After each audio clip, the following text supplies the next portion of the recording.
ট্রাম্পের তুলনায় বাইডেনের কিছুটা শিথিল অভিবাসন নীতিতেও কমেনি যুক্তরাষ্ট্র মেক্সিকোর সীমান্ত এলাকায় অভিবাসন প্রত্যাশীদের প্রাণহানির সংখ্যা। সীমান্তবর্তী বিভিন্ন এলাকার মর্গে বেড়েই চলেছে অবৈধ অভিবাসীদের মরদেহ ও দেহাবশেষের পরিমাণ।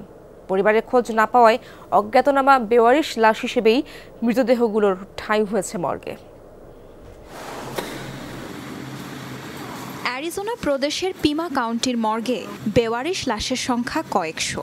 এর মধ্যে কোনোটির বয়স কয়েক বছরের বেশি। মর্গে রাখা এসব মরদেহ অবৈধ অভিবাসীর। বর্তমানে এই মর্গে সংরক্ষিত রয়েছে ৬ শতাধিক মরদেহ ও দেহাবশেষ। এছাড়া গত ২ মাসে যুক্ত হয়েছে আরও ১০৫টি দেহ। গত বছর আমরা অন্তত ১৯০টি দেহাবশেষ উদ্ধার করেছি। সাধারণত গরমকালে সবচেয়ে বেশি মৃত্যুর ঘটনা ঘটে। এবছরও পরিস্থিতি আগের মতো। এ পর্যন্ত ১০৫টি দেহাবশেষের সন্ধান পাওয়া গেছে। এদের বেশিরভাগই জুন জুলাই মাসে শনাক্ত হয়েছে। যুক্তরাষ্ট্রে অবৈধভাবে প্রবেশে ভয়ঙ্কর এবং বিপজ্জনক হল যুক্তরাষ্ট্র মেক্সিকো রুট। অবৈধভাবে মার্কিন মূল্যকে পৌঁছানোর চেষ্টায় সবচেয়ে বেশি মানুষ করুণ পরিণতির শিকার হয়েছেন এই সীমান্ত পথে। বৈরী আবহাওয়া, খাবার ও পানির অভাবে মারা গেছে হাজারো অবৈধ অভিবাসী। তাদের মরদেহগুলো সংরক্ষণে রাখা হয় সীমান্ত এলাকার বিভিন্ন মর্গে। আমরা এখানে সাধারণত দেহাবশেষ সংরক্ষণ করে থাকি। এই ট্রেলারে ঠাঁই পাওয়ার মানে আমরা আমাদের সর্বোচ্চ চেষ্টা করেছি তাদের পরিচয় শনাক্তের, কিন্তু ব্যর্থ হয়েছে। হিমাগারে সংরক্ষিত আছে তুলনামূলক নতুন শনাক্ত হওয়া লাশ।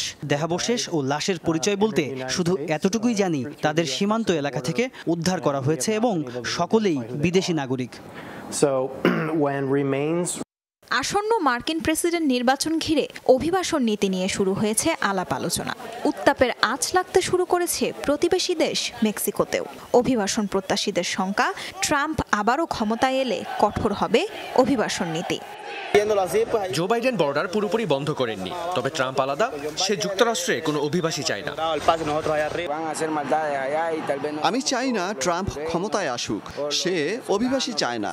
আমি চাই ট্রাম্প যে কোনো মূল্যে নির্বাচনে হেরে যাক। তবে অভিবাসন নীতির কোনো পরিবর্তনই যুক্তরাষ্ট্র মেক্সিকো সীমান্ত এলাকায় অভিবাসন প্রত্যাশীদের মৃত্যুর হার কমায়নি বলে জানিয়েছেন সংশ্লিষ্টরা।